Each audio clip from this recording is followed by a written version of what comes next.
Bringing our guests. Zeidon Alkinani is with us in the studio, the founding director of the Arab Perspectives Institute.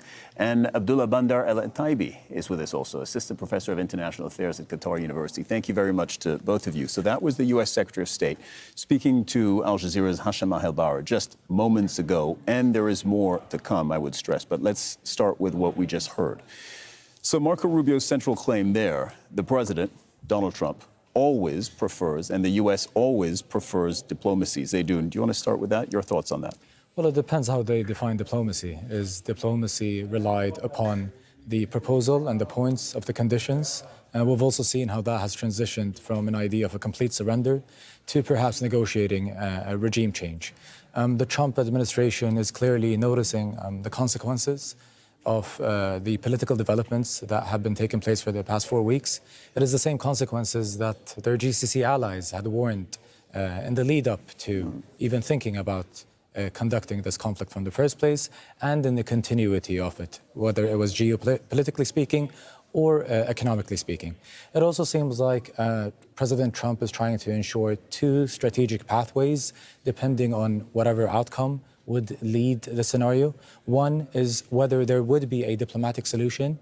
He would want to ensure that it comes along the lines and along the objectives and the conditions that were presented by the Trump administration from the first place. And if there were to be any sort or form of military achievement by the U.S. on the ground where it managed to pressure the Iranian government or regime to some extent, it would ensure that it comes out with a symbolic achievement accordingly. Bandar, this idea that the U.S. prefers diplomacy, Iran would not agree with that statement since Iran has been bombed twice during active diplomacy. What has the U.S. been hearing from its Gulf allies who tried to avoid this war before it started? Well, since the beginning, all the Arab countries, maybe the GCC countries in particular, they pushed for a dialogue. They pushed the U.S. for resuming the conversation with the Iranians in Oman and also in Switzerland. However, like we saw the Americans, they went with Israel and following the Israeli, I think, plan to bomb Iran and just to throw diplomacy away and just focus on the hard power, more or less.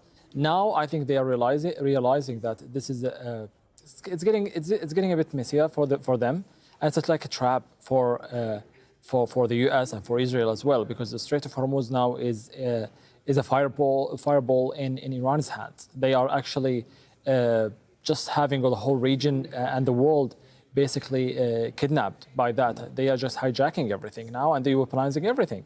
And this is not working very well. And this is what just Rubio said. This is illegal, what the Iranians are doing. So basically, it has two ways. One is diplomacy. Now they are actually waving the Americans the diplomacy card with the Iranians because they are realizing that this is very complicated to move forward with. Or it could be a political card, just buying some time, because we know that there are more troops coming on the way, and then they have more options to go for military or to resume diplomacy. And even when you go to diplomacy, there are two major issues here. One is rebuilding trust with Iran, as you said. Does there need to be trust? This is a question, I think, that's been raised in several of our panels over the last few weeks. It's about the total lack of trust right now between the U.S. and Iran, which stands to reason because these two countries are actively at war against each other. Does there need to be trust for diplomacy to happen?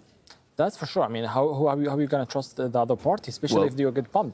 That takes us to point number two. You need mediators who are really trustworthy for both parties. So they're going to be the guarantor for this deal to become a reality.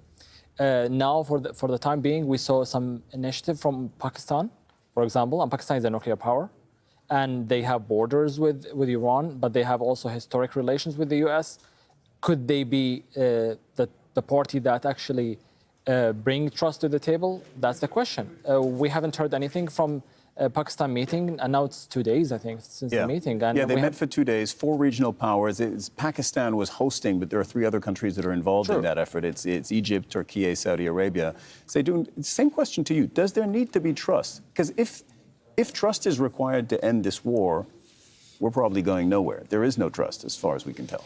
I think we're a bit far away from trust. Right. We're heavily relying on whatever is necessary? going to happen really on the ground. The trust is perhaps, as my colleague Abdullah mentioned, is perhaps heavily relied upon the mediators, who has more political leverage, who has a better relationship, who could be considered as a more distant third party. In this case, it would be Pakistan, given that it might be the least impacted currently or today by the conflict. But it does seem the And they have a long-term rapport implication. with several of the belligerents because they have a border with Iran. Absolutely. And they also have a strong relationship with the U.S. And it also makes it an existential threat to Pakistan in the long term, just as it would be to Turkey, Egypt and Saudi Arabia, who are all involved as mediators. Iran, Turkey and Israel has always been seen as the main three regional hegemons and the regional powers in the region.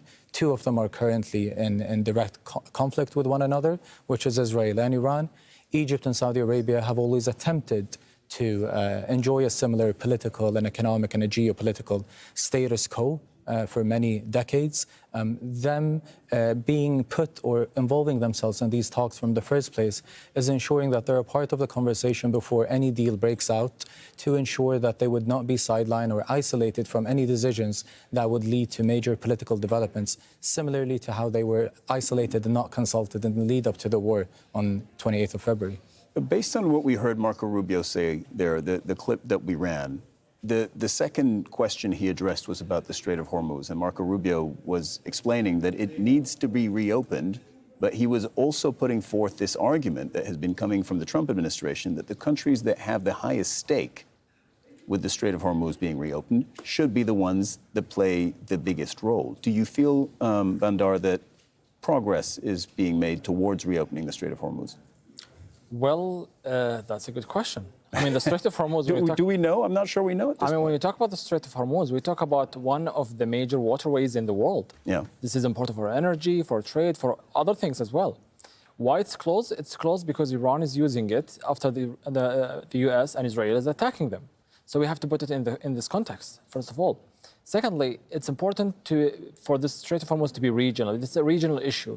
It needs to be coordinated in a way by the regional countries. Yeah. And now we're seeing Iran is attacking all the regional countries. They are not leaving a space for diplomacy with other countries as well, no trust as well when we talk about it with neighboring countries. However, we could rely on Turkey, for example. Turkey had a good experience when it comes to the Black Sea, where they did a good job after the Ukraine-Russia war. They had to work with the EU to find a way through the Black Sea for the ships. This could be a good experience and a good example to be used here by the region. What's the blueprint? How would that work?